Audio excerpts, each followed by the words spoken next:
and simply slapped his hand onto the talisman, and second brother's body froze on the spot. Then he twisted the doll's hand, and the other man's hand was instantly wrapped in purple lightning. Jack's overwhelming strength made second brother start doubting who he really was. Little did he know that before reincarnation, Jack had been the world's strongest onmyoji. Because the court feared his power, they incited his disciple to betray him. Before dying, he activated a secret technique planning to start over in the next life, and so he reincarnated into another world with his memories intact. He happened to be reborn into a prestigious family of magic. At that moment, his father was testing his magical attributes, but the result was that Jack didn't have any mana at all. Seeing that, second brother immediately mocked Jack. Jack didn't care, because he could feel curse energy surging inside him. The next day, Jack found some leaves, planning to use them as talisman paper, and try to draw out the curse power hidden in his body. The result didn't disappoint him. The leaves slowly floated up. Then Jack casually pointed a finger, and the leaves instantly turned into field mice. Next, they became crows. Jack was very satisfied with the attempt, so in the time that followed, whenever he had a moment, Jack made paper and used it to craft talismans. That day, Jenny knocked on Jack's door. It turned out she had found his clothes in a flower pot. Jack took one look, and immediately knew second brother had done it. Right then, second brother happened to walk over. The moment they met, he ridiculed Jack for having no mana. Seeing Jack gave no reaction, he planned to keep running his mouth. Just then, father and big brother arrived. It turned out today was the day father tested their magic. Even though it had nothing to do with Jack, he still went to watch. Big brother chanted into his wand, and green wind magic appeared at once. With a bang, a rock was shattered. Then it was second brother's turn. His mana attribute was fire. Even though the power still wasn't enough, he still earned father's praise. Second brother then tried to embarrass Jack, suggesting that Jack give it a try too. Jack agreed without hesitation. Jack raised the wand in his hand, silently reciting his spell work. In the next second,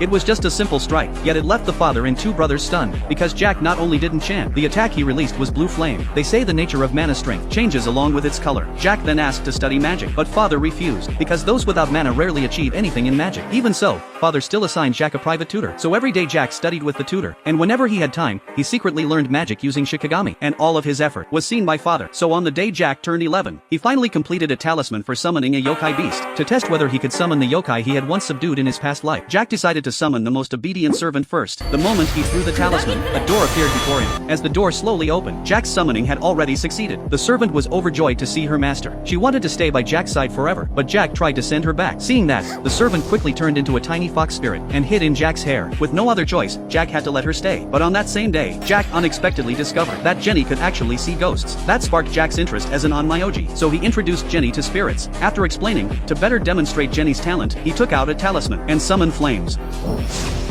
Then he told Jenny to erase it with her voice, but no matter how Jenny called out, the flames wouldn't disappear. Angry, Jenny shouted at the fire. As the flames vanished, Jack was very satisfied with her performance, and so, for the next year, Jack taught Jenny how to control spirits. But then one day, news came that a magical beast had appeared at the estate. Seeing what it looked like, second brother was so scared he hid immediately. Big brother also directed everyone to evacuate, but Jack ran outside, because Jenny was still out there. Just as the beast was about to strike Jenny, a wall of fire appeared in front of her and protected her. The scene made Jack feel deeply relieved. To prevent casualties from the monster's attacks, Jack lured it into an open area. Then, before everyone's stunned eyes, Jack launched a fireball at the beast.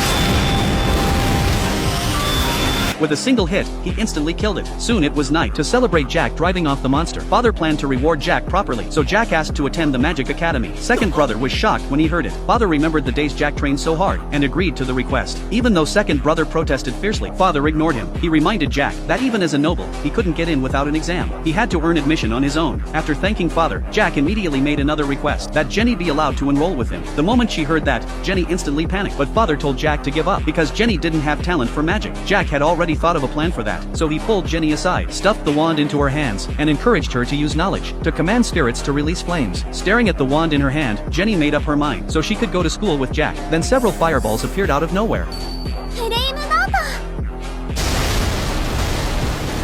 And under everyone's shocked gaze, Jenny actually cast intermediate level magic. Seeing that, father had no choice but to agree. Second brother was furious. He felt the one who should go to the Magic Academy was him, not a maid and someone with no mana. Father stopped second brother's behavior and decided to send him to the army. The moment he heard he'd be going to the battlefield, second brother felt miserable. Seeing father's mind was made up, second brother challenged Jack. The wager was the right to attend the academy. Jack accepted without hesitation. After Jack returned to his room, he hurried to make more talismans. But just then, a burst of strong wind came from outside the window. Jack went to the window to see what was happening, only to have second brother demand he come down and fight right now. With no choice, choice, Jack agreed. When the fight began, a magic circle appeared beneath Jack's feet. Then a mass of flame swallowed him. Just as second brother thought victory was guaranteed, Jack appeared in the same spot completely unharmed. Second brother immediately kept attacking, but no matter what he did, he couldn't hurt Jack at all. Then Jack used his curse technique, facing that overwhelming power. Second brother had no choice but to surrender. And just like that, Jack and Jenny earned the right to attend school.